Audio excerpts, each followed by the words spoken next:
नमस्कार। आज हम बात करेंगे स्वामी दयानंद सरस्वती के राजस्व संबंधी आर्थिक विचारों के बारे में।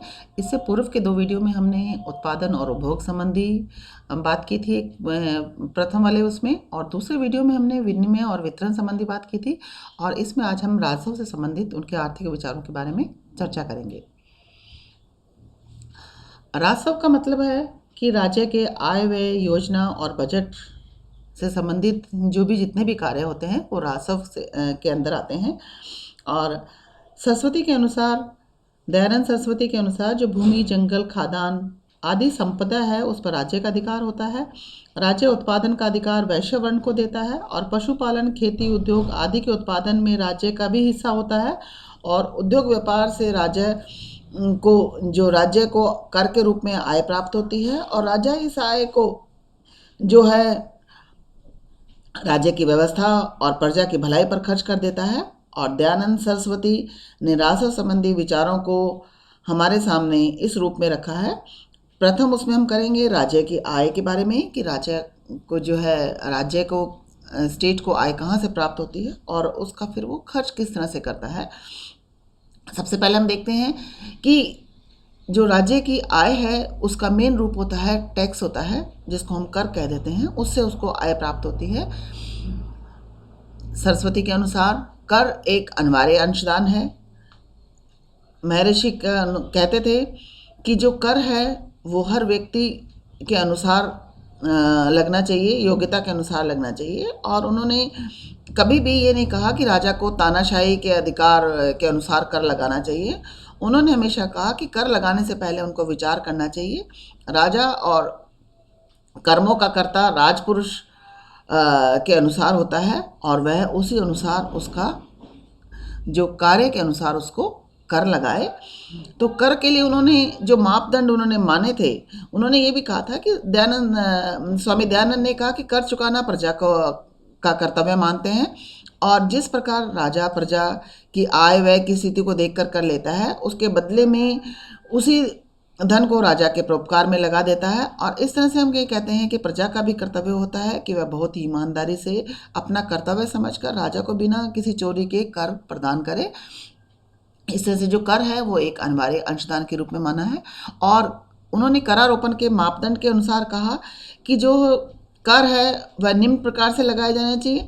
जैसे व्यापार करने वाले या शिल्पी को सुवर्ण और चांदी का जितना लाभ हो उससे 5वां, चावल आदि अन्नों में 6ठा, 8वां, 12वां भाग ले करें और जो धन लेवें वो उसको उसी प्रकार ले कि किसान आदि खाने पीने और धन से रहित होकर कभी दुखी ना हो।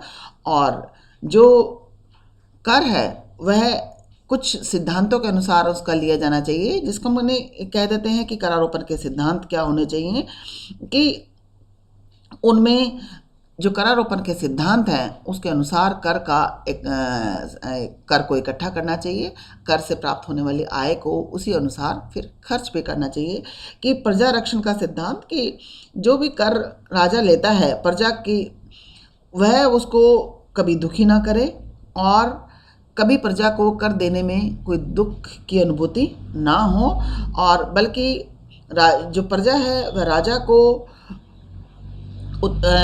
उसी हिसाब से कर दे जितना कि उनको देने में किसी तरह का कोई कष्ट ना हो। इस तरह से हम देखते हैं कि जो प्रजा के रक्षण का सिद्धांत भी इसमें लागू होता है। और लाभ पर कर लगाने का जो सिद्धांत है उसमें दयानंद ने मनु के करारोपण के इस विचार का समर्थन किया और उन्होंने कहा कि व्यवसाय और आय प्राप्त करने के लिए अन्य कार्यों में से जो पूंजी लगाई जाती है उस पर कर नहीं लगना चाहिए, बल्कि जो है मार्ग जो है व्यय, सुरक्षा, भरण पोषण और लाभ हानि आदि को देखकर जो है वो कर लगाया जाना चाहिए। इस तरह से हम देखते हैं कि वांछनीयता का सिद्धांत है कि वांछनीयता के सिद्धांत के उतना ही कर लेना चाहिए जितना कि एक कर एकत्रित करने वाले को शासन चलाने के लिए आवश्यक हो। और अधिक कर पर उन्होंने निषेध की बात की है। उन्होंने कहा कि राजा को ऐसी कर नीति का अनुसरण करना चाहिए जिससे राजा और प्रजा दोनों ही का ही कल्याण हो और कभी भी सामर्थ्य से अधिक कर नहीं लगाना चाहिए। ब्रिटिश सरकार द्वारा लगाए गए अनुचित करों का उन्होंने विरोध किया। वो हमेशा कहते, दयानंद सरस्वती ने भारत में अंग्रेजी सरकार द्वारा लगाए गए नमक कर, गरीबी मजदूरों और जंगल में लाए जाने वाले ईंधन, घास आदि पर कर का जो उन्होंने विरोध किया। जिस तरह से ब्रिटिश सरकार ने अनुचित कर जो हमारे देश के लोगों पर लगा रखे थे, उसका उन्होंने विरोध करा। और इस तरह से उन्होंने कहा कि इस तरह के जो कर कर होते हैं वह कलेश पहुंचाते हैं, और इस तरह से जो है उसका फ़ायदा हमें नहीं मिल पाता। और इस तरह से उन्होंने करों के बारे में बात करी कि कौन कौन से कर हमें जो है राजस्व संबंधी जब विचार हम करते हैं तो कि कर कैसे लेना चाहिए, किस तरह से किस सिद्धांत पे लेना चाहिए और कितना लेना चाहिए, उसके बारे में उन्होंने बात की। अब हम बात करते हैं कि जो कर है उससे प्राप्त जो आय है उसको वो खर्च कहाँ पर करे, कि किस प्रकार खर्च करने चाहिए। तो दयानंद जी का विचार था कि राज परिवार, राजकीय और प्रशासनिक अधिकारियों, कर्मचारियों और जो दासों का वेतन है वह इस तरह से उनको खर्च करना चाहिए मैनेजमेंट के लिए, शासन प्रबंध के रूप में उसको जो पैसा है उसको उस हिसाब से खर्च करे कि राज्य कर्मचारियों को उनके परिवार का भली भांति जीवन निर्वाह हेतु उतना ही वेतन, नकद धन या भूमि के रूप में मासिक या वार्षिक उनको मिलना चाहिए। ये नहीं कि कोई राज परिवार का है तो उसको ज़्यादा मिले, इस तरह की विचारधारा उनकी नहीं थी। और दूसरी बात कि सेवानिवृत्ति के पश्चात पेंशन के रूप में उनको आधा वेतन मिलना चाहिए।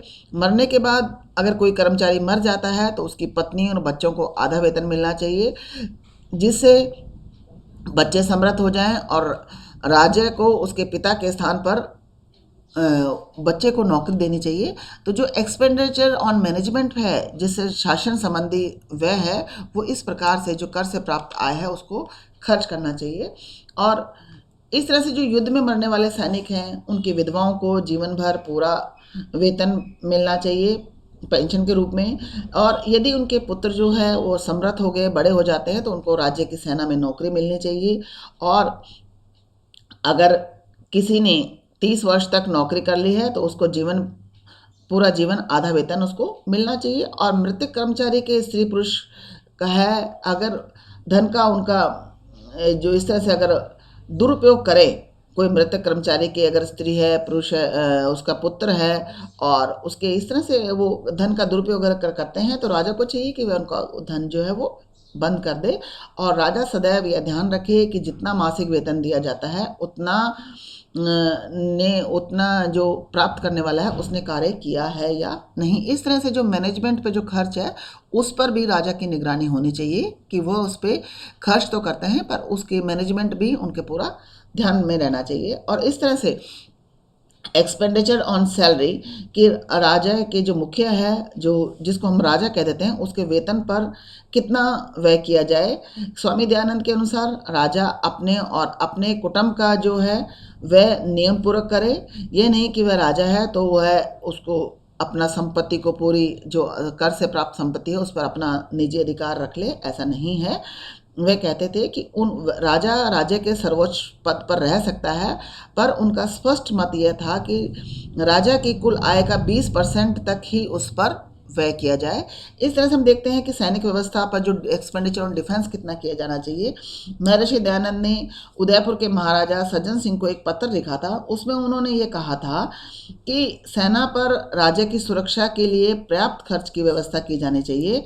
और उन्होंने कहा कि जब बजट बनाया जाए तो उसमें सैनिक व्यवस्था का ध्यान में रखा जाए और डिफेंस को ध्यान में रखते हुए सैनिक व्यवस्था पर पर्याप्त जो है वो धन खर्च किया जाए। और मारे गए सैनिकों के परिवार को युद्ध में मरे हुए सैनिकों के परिवार को पेंशन की व्यवस्था की जानी चाहिए।